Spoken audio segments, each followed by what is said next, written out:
John Fitzgerald Kennedy, do solemnly swear I, John Fitzgerald Kennedy, do solemnly swear that you will faithfully execute the office of President of the United States that I will faithfully execute the office of President of the United States and will, to the best of your ability, and will, to the best of my ability, preserve, protect, and defend the Constitution of the United States. preserve, protect, and defend the Constitution of the United States. So help you God.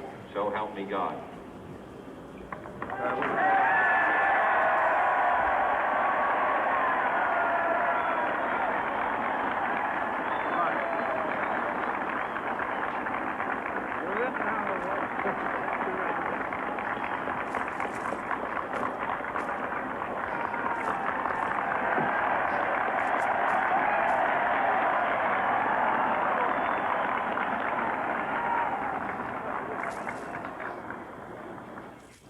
Vice President Johnson, Mr. Speaker, Mr. Chief Justice, President Eisenhower, Vice President Nixon, President Truman, Reverend clergy, fellow citizens.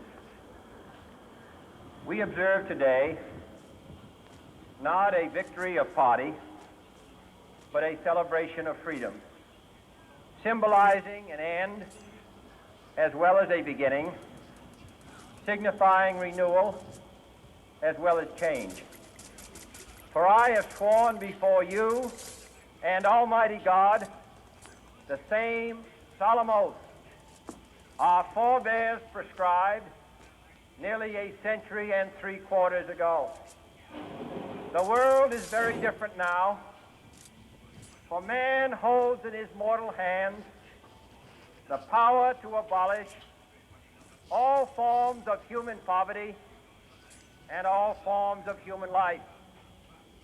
And yet the same revolutionary beliefs for which our forebears fought are still at issue around the globe.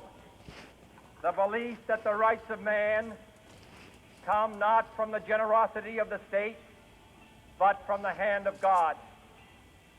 We dare not forget today that we are the heirs of that first revolution. Let the word go forth from this time and place to friend and foe alike that the torch has been passed to a new generation of Americans born in this century, tempered by war, disciplined by a hard and bitter peace, proud of our ancient heritage, and unwilling to witness or permit the slow undoing of those human rights to which this nation has always been committed and to which we are committed today at home and around the world.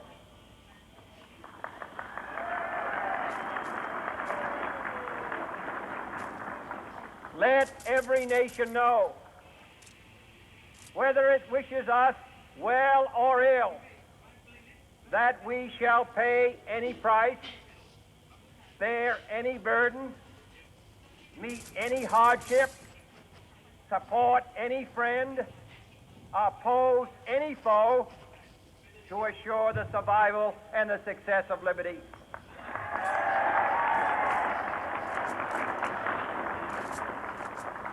This much we pledge and more. To those old allies whose cultural and spiritual origins we share, we pledge the loyalty of faithful friends. United, there is little we cannot do in a host of cooperative ventures. Divided, there is little we can do, for we dare not meet a powerful challenge at odds and split asunder. To those new states whom we welcome to the ranks of the free, we pledge our word that one form of colonial control shall not have passed away, merely to be replaced by a far more iron tyranny. We shall not always expect to find them supporting our view, but we shall always hope to find them strongly supporting their own freedom, and to remember that in the past, those who foolishly sought power by riding the back of the tiger ended up inside.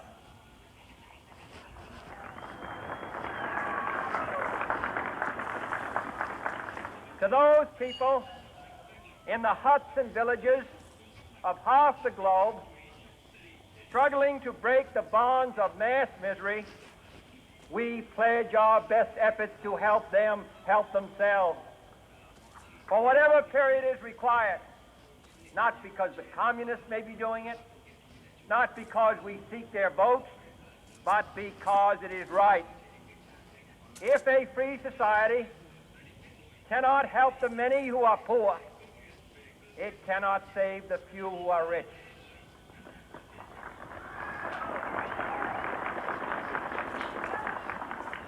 To our sister republics south of our border, we offer a special pledge to convert our good words into good deeds, in a new alliance for progress, to assist free men and free governments in casting off the chains of poverty. But this peaceful revolution of hope cannot become the prey of hostile powers. Let all our neighbors know that we shall join with them to oppose aggression or subversion anywhere in the Americas. And let every other power know that this hemisphere intends to remain the master of its own house.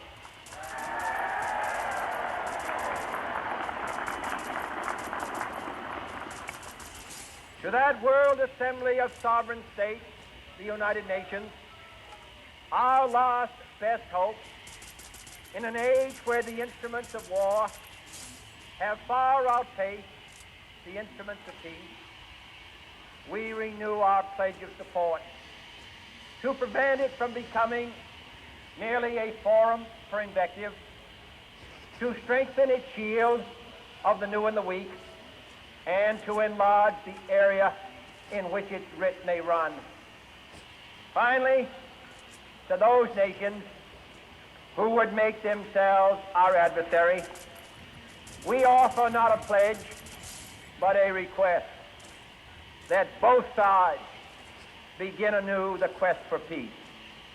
Before the dark powers of destruction, unleashed by science, engulf all humanity in planned or accidental self-destruction. We dare not tempt them with weakness, for only when our arms are sufficient beyond doubt can we be certain beyond doubt that they will never be employed. But neither can two great and powerful groups of nations take comfort from our present course, both sides overburdened by the cost of modern weapons, both rightly alarmed by the steady spread of the deadly atom, yet both racing to alter that uncertain balance of terror that stays the hand of mankind's final war. So let us begin anew, remembering on both sides that civility is not a sign of weakness, and sincerity is always subject to proof. Let us never negotiate out of fear, but let us never fear to negotiate.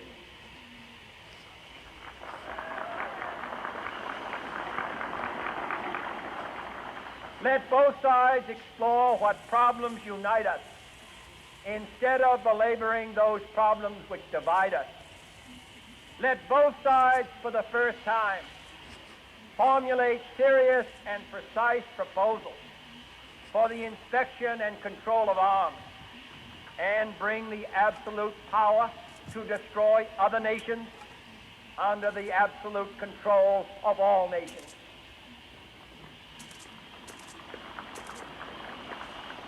Let both sides seek to invoke the wonders of science instead of its terrors. Together, let us explore the stars, conquer the desert, eradicate disease, tap the ocean depths, and encourage the arts and commerce. Let both sides unite to heed in all corners of the earth the command of Isaiah to undo the heavy burdens and let the oppressed go free.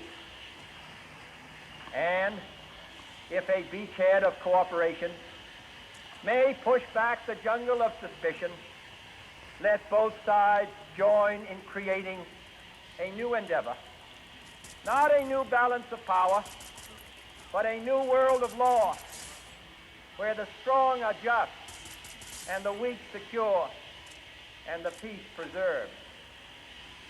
All this will not be finished in the first 100 days, nor will it be finished in the first 1,000 days, nor in the life of this administration, nor even perhaps in our lifetime on this planet. But let us begin.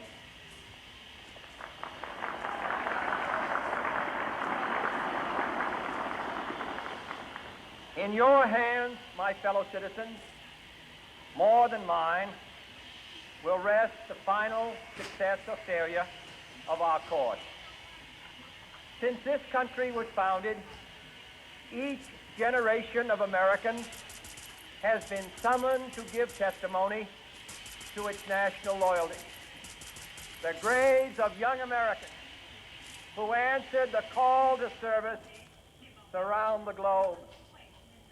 Now the trumpet summons us again, not as a call to bear arms, though arms we need, not as a call to battle, though in battle we are, but a call to bear the burden of a long twilight struggle, year in and year out, rejoicing in hope, patient in tribulation, a struggle against the common enemies of man, tyranny, poverty, disease, and war itself. Can we forge against these enemies a grand and global alliance, north and south, east and west, that can assure a more fruitful life for all mankind? Will you join in that historic effort?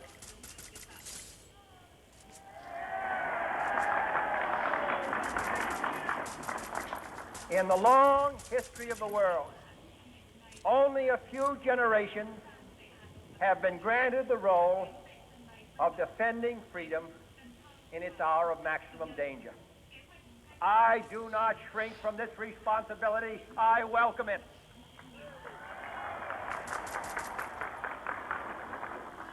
I do not believe that any of us would exchange places with any other people or any other generation. The energy, the faith, the devotion which we bring to this endeavor will light our country and all who serve it. And the glow from that fire can truly light the world. And so, my fellow Americans, ask not what your country can do for you. Ask what you can do for your country.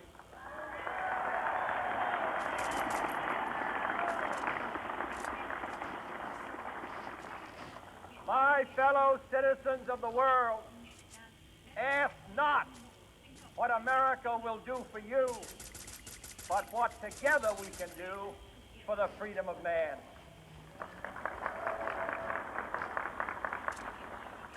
Finally, whether you are citizens of America or citizens of the world, ask of us here the same high standards of strength and sacrifice which we ask of you. With a good conscience, our only sure reward, with history the final judge of our deeds, let us go forth to lead the land we love, asking his blessing and his help, but knowing that here on earth, God's work must truly be our own.